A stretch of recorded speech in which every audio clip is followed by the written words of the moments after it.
There's a weapon in New World you should probably stop using, and this video is going to tell you all about it. All right, let's get started.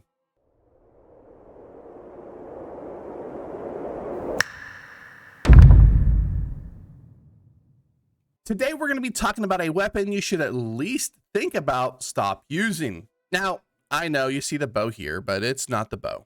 We're going to be talking about a different weapon. So for a very long time now, when it comes to secondary weapons, and I know you're like, Parfax, you have two weapons, but there's some builds that really have a primary and secondary weapon. I can argue that almost every build has a primary and secondary weapon. For instance, healer, bow, they're very much the case to be made that they are the very much as primary as it gets. And then you have a secondary weapon. Most of the time that weapon is rapier. Now rapier has seen a ton of nerfs, essentially like 6, and it's still a good weapon. It's still a weapon that we can use and does what it was meant to do, to possibly get out of, I call it the get out of jail free card, but it isn't so much get out of jail free anymore. Now, there is a case to be made that rapier is no longer the best secondary weapon option, but it could be made that it's not one of the top 3 or 4 secondary weapons you should be running. So that's what this video is going to be talking about, is the possibility of swapping up your secondary weapon, a few of the options, and I want to give you something that I don't think anybody's really talking about, but in the company that I'm in, Downfall, they've been talking about it a lot. So let's go ahead and get into it. So we know that rapier, best secondary weapon for the very longest time. It was a weapon that if somebody had, you're just like, there's no way I can catch them. Well, there's a lot of has changed since the rapier was very much at its highest. And I think there's a few weapons we should be talking about.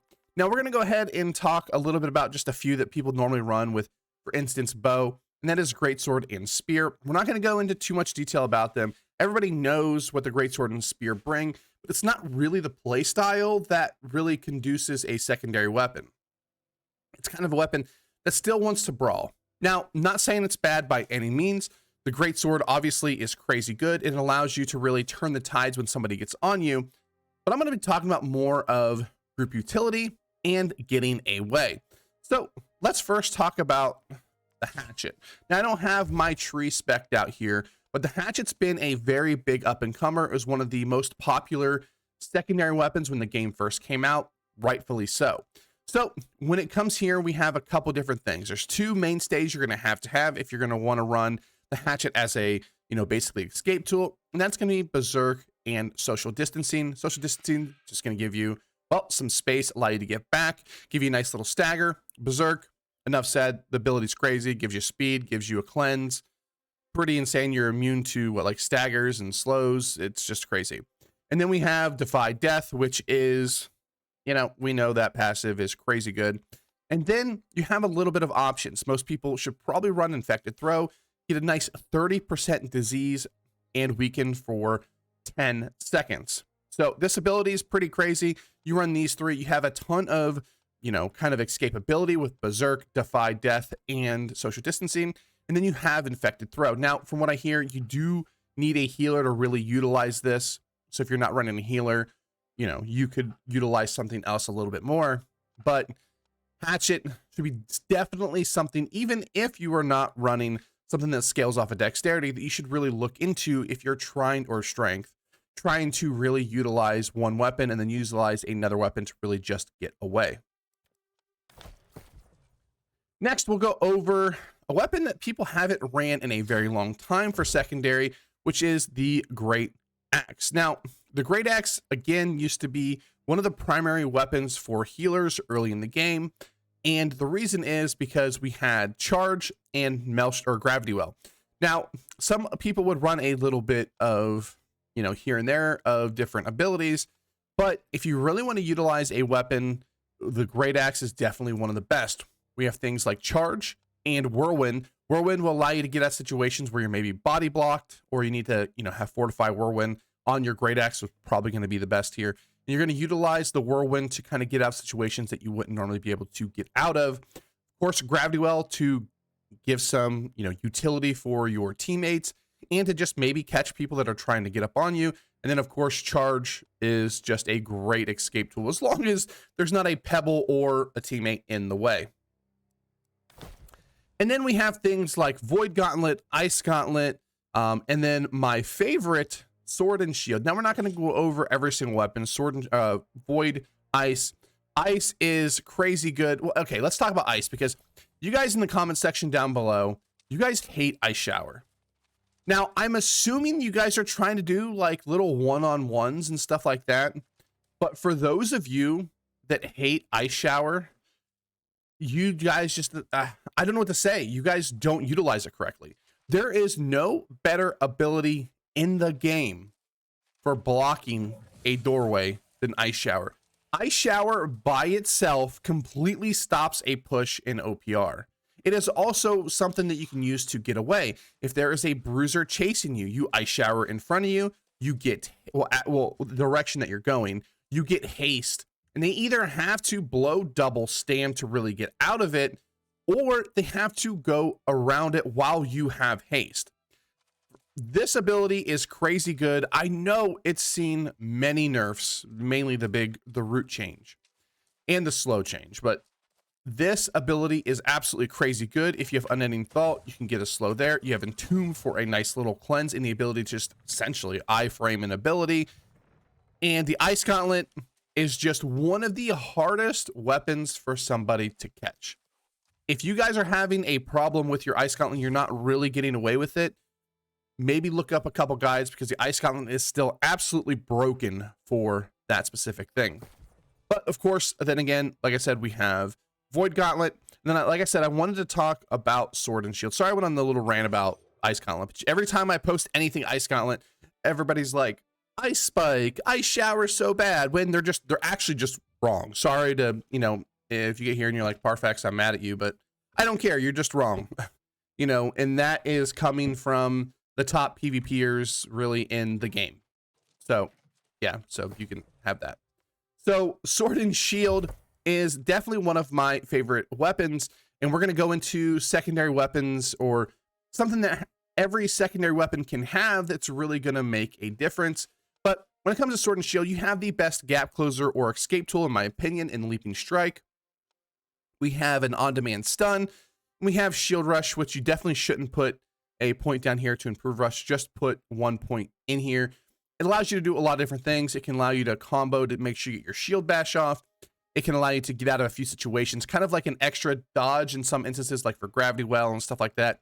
This class is absolutely crazy. If you want to go the leadership way, when you're on this, your teammates are going to get the 10%. You also can just get a bunch of extra, you know, defensive stuff over here. This is more an offensive tree if you're really trying to utilize it. If you want to use it for more defensive, you have some stamina reduction, but the big things here, we have like additional physical armor.